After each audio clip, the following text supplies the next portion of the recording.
இது மகிமை நேரம். அன்பார்ந்த மகிமை டிவி நேயர்களே, மீண்டுமாக இந்த மகிமை நேரம் நிகழ்ச்சியின் வழியாய் உங்களை சந்திப்பதில் மிக்க மகிழ்ச்சி அடைகிறேன். கர்த்தர் கொடுத்ததான இந்த நல்ல வாய்ப்புக்காக தேவாதி தேவனை நான் ஸ்தோத்திரிக்கிறேன்.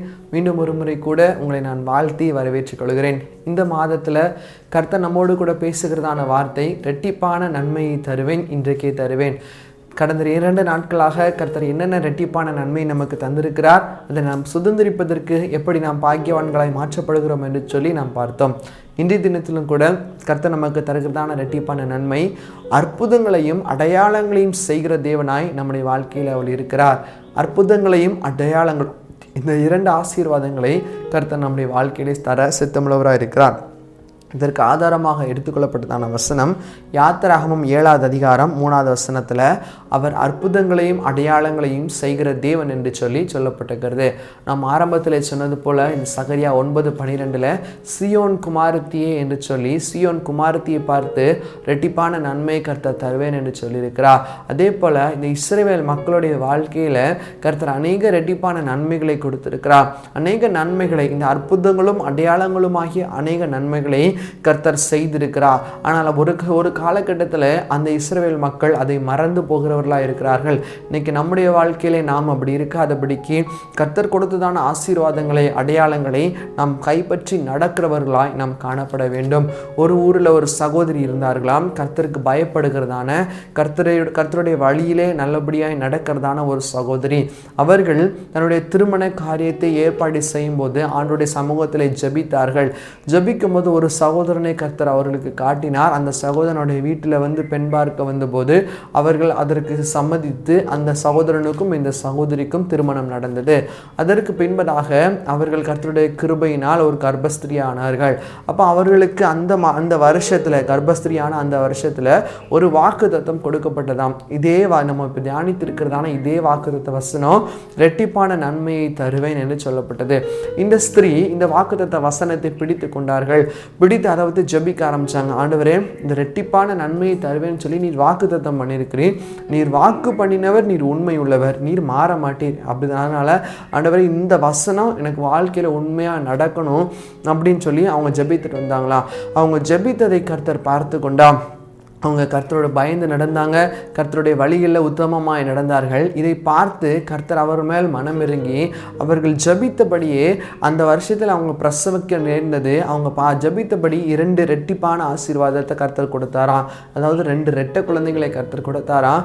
ஒன்று ஆண், இன்னொன்று பெண். இப்படிப்பட்டதான ஆசீர்வாதத்தை அந்த குடும்பத்திற்கு கர்த்தர் கட்டளையிட்டார்.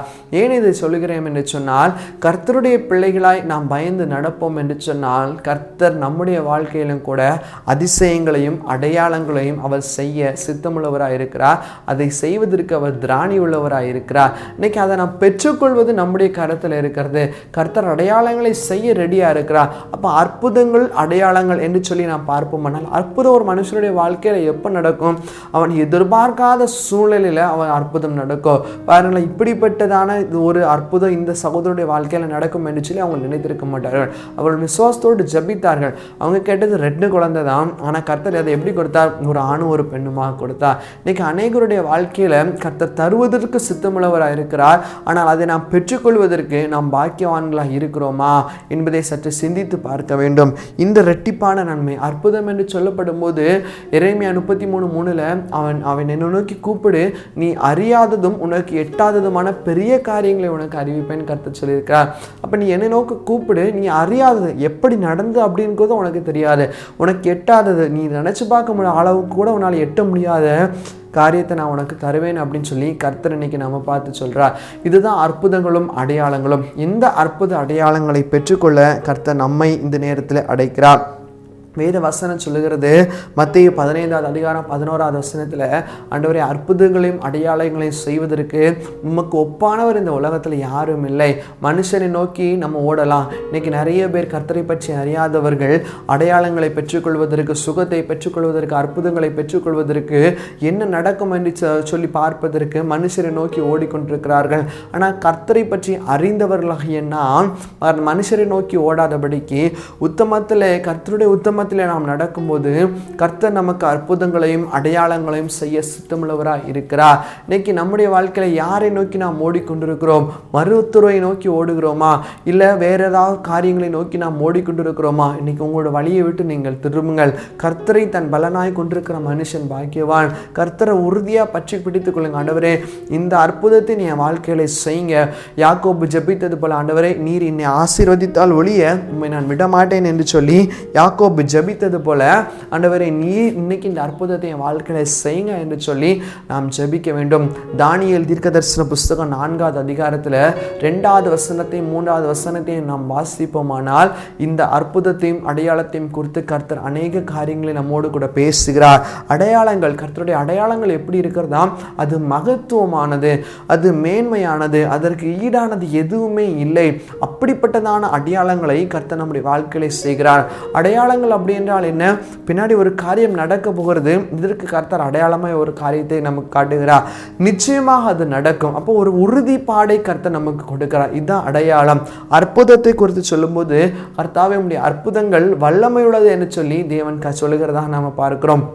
நம்முடைய அற்புதங்கள் வல்லமை உள்ளது. அவர் வல்லமை உள்ள தேவனாய் இந்த உலகத்தில் வந்தார். அவருடைய வல்லமை நம்மேல் இறங்கி வர வேண்டும். இன்னைக்கு அநேக பேருடைய வாழ்க்கை அந்த வல்லமையை பெற்றுக்கொள்வதற்கு தகுதி இல்லாதபடிக்கு அதை தடை செய்து கொண்டிருக்கிறது. இன்னைக்கு அப்படிப்பட்ட தடைகள் எல்லாவற்றையும் நாம் மாற்றி போட வேண்டும். இஸ்ரவேல் மக்களுடைய வாழ்க்கையில் நாம் பார்ப்போம் என்று சொன்னால், இஸ்ரவேல் மக்களுக்காக கர்த்தர் பார்வோன் இடத்துல அநேக அற்புதத்தை அடையாளத்தையும், அதாவது இந்த இஸ்ரவேல் மக்கள் காணும்படியாக எகிப்தின் மேல அநேக அற்புதங்களையும் அடையாளங்களையும் கர்த்தர் செய்தார். ஏன் என்று சொன்னால், அவர் உண்மையுள்ள தேவன் என்பதை நிரூபிப்பதற்காக, அவர் சத்தியமுள்ள தேவன் என்பதை நிரூபிப்பதற்காக. இன்னைக்கு நம்முடைய வாழ்க்கையிலும் கூட நம்மை பார்த்து நம்மை சுற்றிலும் இருக்கிறவர்கள் நான் உண்மையுள்ள தேவனை ஆராதிக்கிறேன் என்று நிரூபிப்பதற்காக நம்முடைய வாழ்க்கையில நிச்சயமாக அவர் அற்புதங்களையும் அடையாளங்களையும் செய்ய சித்தமுள்ளவராக இருக்கிறார். ஆனால் அதை பெற்றுக்கொள்வதற்கு நம்மை நாம் தகுதிப்படுத்த வேண்டும். ஆண்டவரிடத்தில் ஜெபிக்க வேண்டும். நம்முடைய கர்த்தருடைய சமூகத்தில் எவ்வளவு தூரம் நம்ம ஜெபிக்கிறோமோ அவ்வளவு தூரம் கர்த்தர் நமக்கு வைத்திருக்கிறதான இரட்டிப்பான ஆசீர்வாதங்களை கர்த்தர் நமக்கு தர சித்தமுள்ளவராக இருக்கிறார். எனவே மறந்து விடாதீர்கள். அற்புதங்களையும் அடையாளங்களையும் கர்த்தர் உங்கள் வாழ்க்கையில இன்று முதல் செய்ய போகிறார். கர்த்தரிடத்தில் ஜெபிங்க, உறுதியாக ஜெபிங்க. நம்முடைய வாழ்க்கையில காணப்படுகிற தடையான காரியங்கள் எல்லாவற்றையும் மாற்றி போடுங்க. தேவன் தாமே உங்களை ஆசீர்வதிப்பாராக. நாம் அப்படியே கண்களை மூடி நாம் ஜெபிப்போம். எங்களை நேசிக்கிறதான இறக்கும் நேர்ந்த பரலோக சுவாமி, ஆண்டவரே, இந்த நேரத்திலும் கூட அற்புதங்களையும் அடையாளங்களையும் செய்கிற தேவனாய் நீர் எங்கள் வாழ்க்கையிலே கடந்து வருகிறேன் என்று சொல்லி நாங்கள் தியானித்தோம். இந்த இரட்டிப்பான நன்மையை சுதந்திரிப்பதற்கு நீர் எங்களை பாக்கியவான்களை மாற்றுங்க. இந்த இரட்டிப்பான நன்மையை நாங்கள் பெற்றுக்கொள்ள ஆண்டவரே நீர் எங்களை தகுதிப்படுத்தும்படியாக ஜெபிக்கிறோம் சுவாமி. ஆண்டவரே, நாங்கள் உறுதியாக பற்றி பிடித்து கொண்டு இந்த அற்புதங்களை அடையாளங்களை பெற்றுக்கொள்ள கிருபை செய்யுங்க. மீட்பராம் இயேசு மூலம் ஜெபிக்கிறோம் எங்கள் ஜெபங்களும் எங்கள் நல்ல பிதாவே. ஆமேன், ஆமேன்.